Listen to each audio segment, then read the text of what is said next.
Mesdames et messieurs, c'est toujours un plaisir de vous retrouver dans cette nouvelle édition du journal de Viva en version française. Bonsoir à tous. À la une de l'actualité de ce soir, le corps sans vie d'un jeune homme a été découvert ce matin dans la carrière d'Antsoboul ou un Batmar. La famille qui est arrivée sur place a confirmé qu'il s'agissait de Douar et 19 ans, dont la disparition faisait l'objet d'un avis de recherche depuis hier. Selon les habitants présents sur les lieux, il aurait été tué avec une extrême violence, puis son corps aurait été abandonné dans la carrière par des individus sans scrupules. Les détails de ce reportage rapporté par Anienne Martina. C'est au milieu des blocs de pierre de la carrière d'Antsoboul à un Batmar que les recherches pour retrouver Douar, 19 ans, ont pris fin.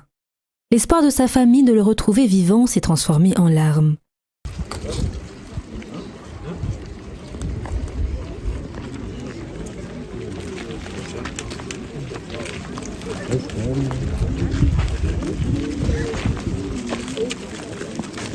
Lundi dernier, vers 15 h, Douar a été vu pour la dernière fois à un Alankil après avoir participé à une sortie pédagogique organisée par son école. Depuis, il était introuvable. Sa famille l'a recherché et a publié un avis de recherche sur les réseaux sociaux. Ce sont les ouvriers de la carrière venus casser des pierres ce matin vers 7 h qui l'ont découvert les premiers, alors qu'il était déjà sans vie. Douar aurait été tué avec une extrême violence. Une partie de son sexe aurait été arrachée, les os de ses jambes étaient fracturés et du sang était encore visible autour de son corps. Il est également supposé qu'il aurait été tué ailleurs avant que sa dépouille ne soit déposée dans la carrière. D'après les informations recueillies auprès du Foukontane, aucun ouvrier ne dort dans la carrière la nuit et la zone ne dispose pas non plus d'un gardien attitré. Et puis justement, ces disparitions d'enfants et de personnes font écho dans le pays, notamment les enfants. 47 enfants disparus sont encore recherchés parmi les 90 cas portés à la connaissance des forces de l'ordre, selon les statistiques que nous avons obtenues ce matin. 43 enfants ont quant à eux déjà retrouvé leur famille et leurs parents ont déclaré les avoir retrouvés. Toutefois, jusqu'en début de soirée, les avis de recherche continuaient encore d'augmenter, notamment sur les réseaux sociaux. Et aujourd'hui a été la deuxième journée de l'examen officiel du BEPC. Les candidats ont subi les épreuves de mathématiques et de français. Demain, mercredi, troisième jour de l'examen, ils composeront en histoire-géographie dans la matinée, puis en physique-chimie dans l'après-midi. Pour rappel, l'appel des candidats se fait à 7 h 30 le matin et à 13 h 30 l'après-midi. Les épreuves commencent 30 minutes après l'appel. Restons toujours poursuivant dans la page faits divers. C'est dans le Foukontane et d'Anjanmanal qu'un mouvement de protestation a éclaté aujourd'hui à la suite du remplacement du chef de Foukontane. Les habitants ont manifesté dans le Foukontane en brandissant des pancartes au moment où devait se tenir la passation de service entre le nouveau chef de Foukontane et l'ancien. Cette passation n'a pas pu avoir lieu aujourd'hui. Reportage de Ratra Mananzatouf et Yves Janel.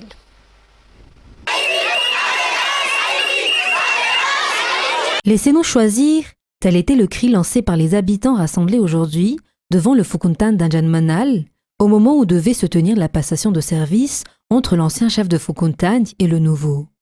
Les habitants sont restés devant le bureau du Foukontane afin d'exprimer leur opposition au remplacement du chef de Foukontane.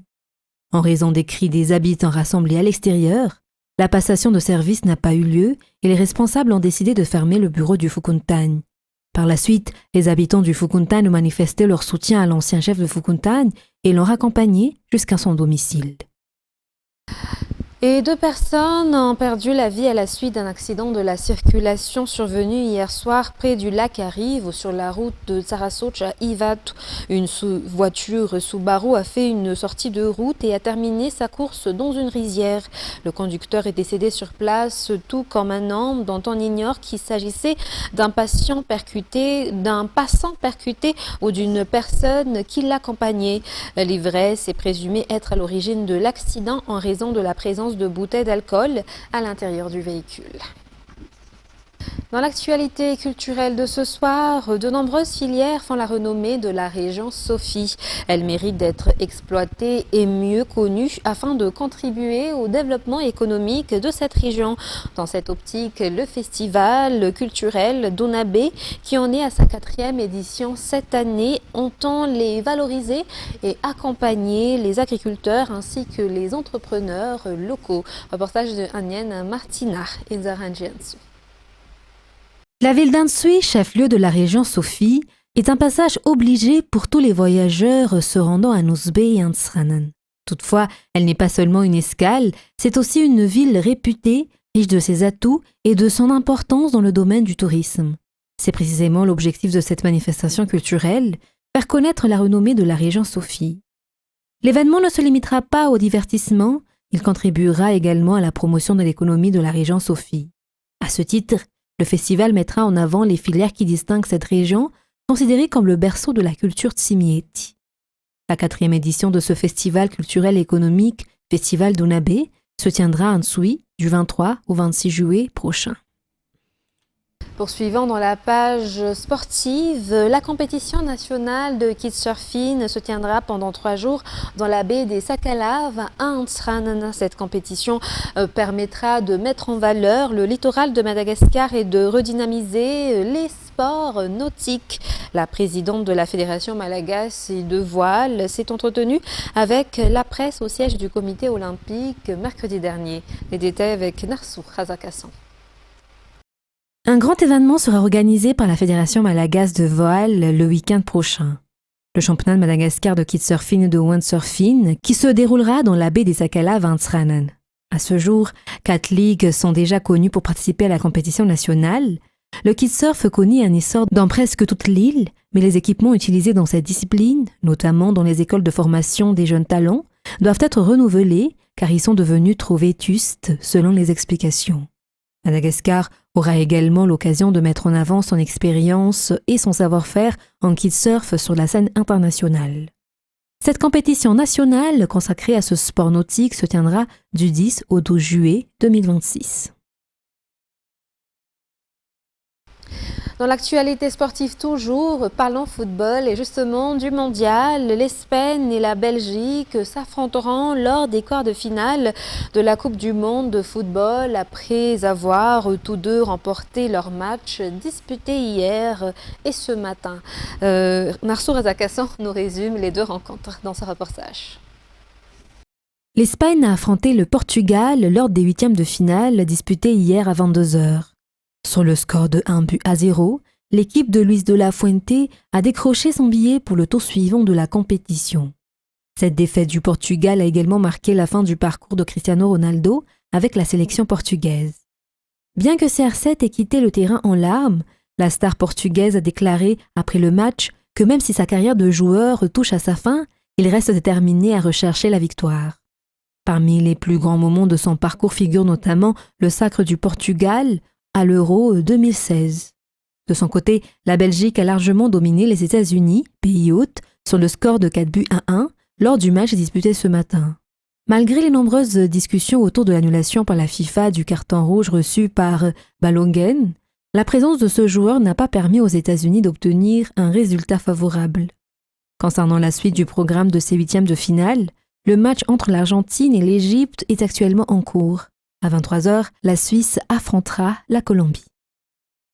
C'est ce qui nous conduit aux actualités internationales. Marine Le Pen a été condamnée en appel à 3 ans de prison, dont un an sous bracelet électronique et à 15 mois d'inéligibilité dans l'affaire de détournement de fonds du Parlement européen. Cette décision fragilise sa candidature à l'élection présidentielle de 2027. Même si elle ne la rend pas totalement impossible, elle pourrait se pourvoir en cassation. France 24.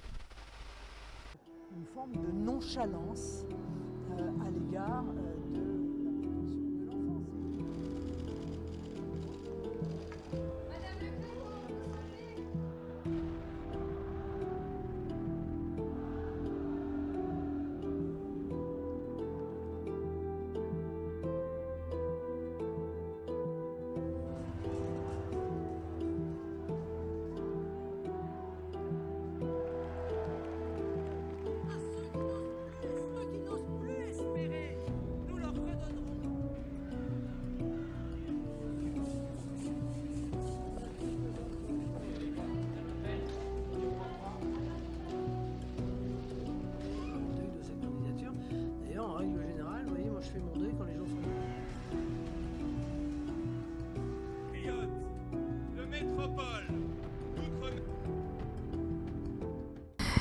Tous les diplomates français en poste au Burkina Faso sont rentrés en France en fin de semaine dernière et le personnel diplomatique du Burkina Faso doit quitter la France d'ici hier soir, a indiqué hier à l'AFP le ministère français des Affaires étrangères. Les détails avec France 24.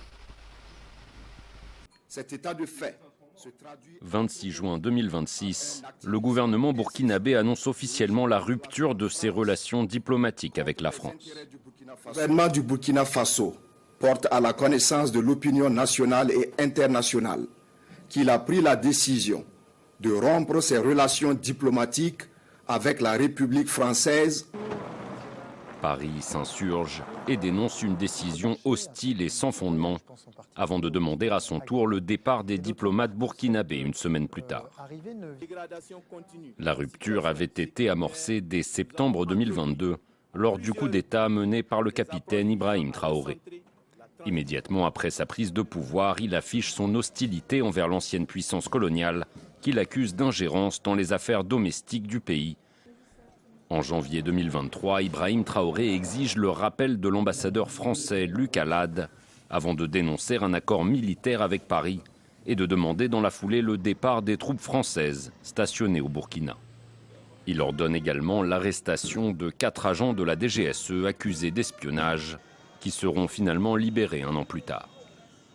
Alors que les relations entre les deux pays continuent de se dégrader, Ouagadougou quitte également la CEDEAO en janvier 2025 et se rapproche de nouveaux partenaires, notamment la Russie. Le Burkina devient aujourd'hui le 3e pays du monde après la Corée du Nord et l'Afghanistan à complètement rompre ses relations diplomatiques avec l'Hexagone.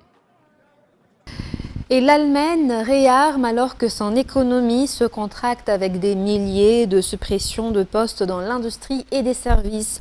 Dans ce contexte, la Bundeswehr est devenue presque par défaut l'un des employeurs les plus attractifs du pays pour les jeunes. Les candidatures en bandit de 23% en janvier 2026. Mais derrière ces chiffres se cache une réalité.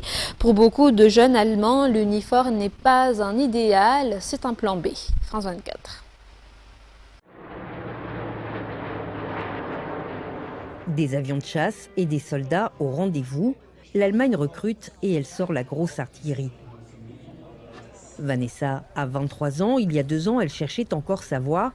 Ce jour-là, caméra à la main, elle immortalise la journée porte ouverte pour les troupes. Depuis quelques mois, elle est affectée à la communication de l'armée de l'air. Après être rentrée de voyage, je me suis dit, bon, en fait, je n'ai pas vraiment de projet en tête. Alors vas-y, lance-toi. Ça m'intéressait depuis longtemps. J'avais ça dans un coin de ma tête depuis un moment et j'y suis allée en me disant, on verra bien si ça me plaît ou pas. Et c'est passionnant et agréable, tous ces contacts humains, cette entraide, cet esprit de camaraderie. Vanessa a choisi l'esprit de corps, mais aussi la sécurité de l'emploi. Tout autour, les recruteurs de l'armée s'activent à l'affût des plus motivés. Parmi eux, Tadek, qui vient tout juste de rejoindre l'armée, et Tom, son ami, infirmier en soins intensifs, qui hésite encore. On voit bien que la Bundeswehr recrute dans tous les domaines. Et oui, on le constate, la Bundeswehr recrute de manière urgente et c'est devenu très lucratif. Notre avenir professionnel est sécurisé ici. C'est un emploi sûr, l'argent arrive toujours à l'heure. Et ça, c'est rare aujourd'hui dans le monde du travail. Je l'ai vécu de près, mes parents ont souvent dû s'inquiéter pour leur emploi. Ici, on est vraiment bien lotis. Pour ces jeunes, la Bundeswehr n'est plus seulement une armée, c'est un employeur à part entière. Elle propose plus de 40 formations dans des secteurs aussi divers que la mécanique, les soins ou encore les cuisines. Les milliards investis dans la Bundeswehr depuis l'invasion de l'Ukraine ont changé la donne pour le commandant de la base. Nous disposons d'une technologie impressionnante et ça nous permet de marquer des points. Et puis il y a eu de nombreux investissements qui ont naturellement été consacrés à la formation et à l'équipement. Il suffit donc de voir la palette des métiers qu'on peut exercer à la Bundeswehr. Je crois que cela nous permet sans aucun doute de nous présenter comme un employeur vraiment attractif. L'armée est devenue cette année l'employeur préféré des jeunes Allemands qui ne font pas d'études supérieures.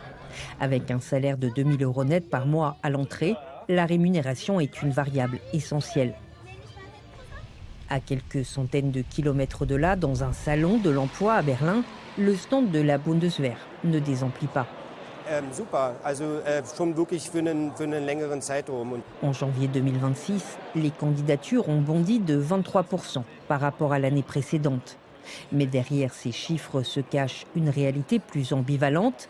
Jon est passionné d'artisanat, mais c'est pour la sécurité de l'emploi qu'il veut rejoindre la Bundeswehr après son apprentissage. Oui, exactement, ce serait un peu mon plan B. Donc je commencerai par faire une formation et ensuite j'envisagerai d'aller à la Bundeswehr comme soldat. Un plan B et une réalité économique.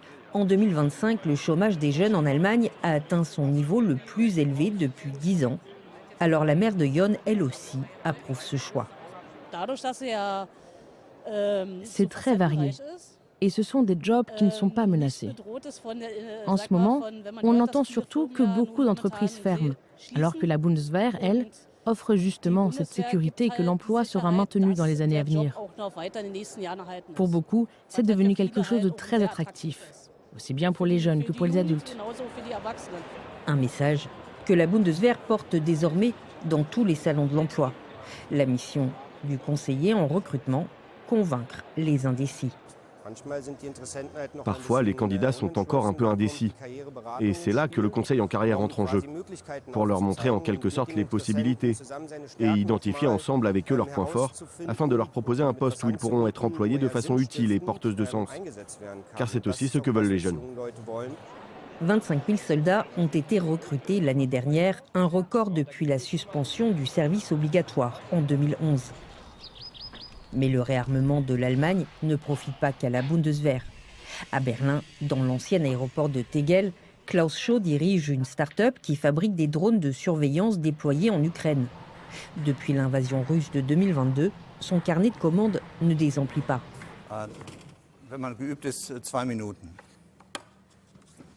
Les candidatures spontanées affluent elles aussi, mais ici le profil recherché est pointu. Klaus Schau a besoin d'ingénieurs expérimentés que l'Allemagne ne forme pas en nombre suffisant. Son secteur recrute activement, mais il doit aussi chercher ses talents ailleurs. Dans le secteur des drones ou dans les entreprises liées à la défense, il n'y a pas de crise. Nous recherchons énormément d'ingénieurs, de gens qui ont de l'expérience, mais on en trouve difficilement. C'est pourquoi nous recrutons beaucoup d'étudiants. Et ce que nous faisons aussi, c'est que nous allons chercher dans d'autres pays pour aller chercher cette expérience.